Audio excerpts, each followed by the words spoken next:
কালি ফটককৈ ইমনে দুখ পালে হাতত আৰু অলপ টাইম চাইছিলোঁ, চোৱাৰ পিছত মানে হাতটো একদম লৰচৰাই নকৰা হ'ল, কিন্তু বিষোৱা নাছিলে, হাতত লৰচৰ কৰা নাছিলে, বিষ অকণমান লৰিলেই বিষাইছে কয়, বাকী নৰ্মেলেই আছিলে। তথাপিও আমাৰ ভয় লাগিলে বহুত বেছি, সেইটো কাৰণে আমি ডক্টৰ তালৈ লৈ গ'লোঁ। আৰু চবেই ক'লে সৰু ল'ৰা ছোৱালী গম নাপায়, পটককৈ নাৰ্ভৰ বা বেলেগ ওপৰা উপৰি হ'ব হাড়, এবাৰ ডক্টৰৰ ওচৰত দেখুৱাই অনা ভাল। আমিও সেইটো কাৰণে লৈ গ'লোঁ, লৈ গৈ পেলাই গম পালোঁ মানে যোনটো নেকি কিলাকতি কয় সেইটো হাড়ডাল কি কয় যোনটো জইণ্টটো আঁতৰি গৈছে।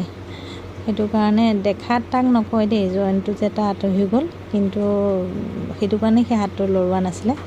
তাৰপিছত এয়া মেডিকেলত গোটেইখন ঘূৰি ফুৰিছে, দেখিছেনে? তাৰ যে এনেকুৱা এটা মানে এটা জইন এৰাই গৈছে হাতৰ যোনটো কিলাকতি, কিন্তু সি ইমান বেছি টান নহয় ক'ব লাগিব, মানে ইমান বেছি টান এলা পেচা মানে বিষত, সেইটো কাৰণে একচুৱেলি তাক আমি মেডিকেললৈ লৈ যাবলগীয়া হ'ল।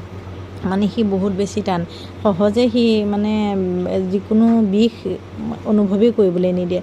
আৰু গৈ পাই গম পালোঁ সেয়া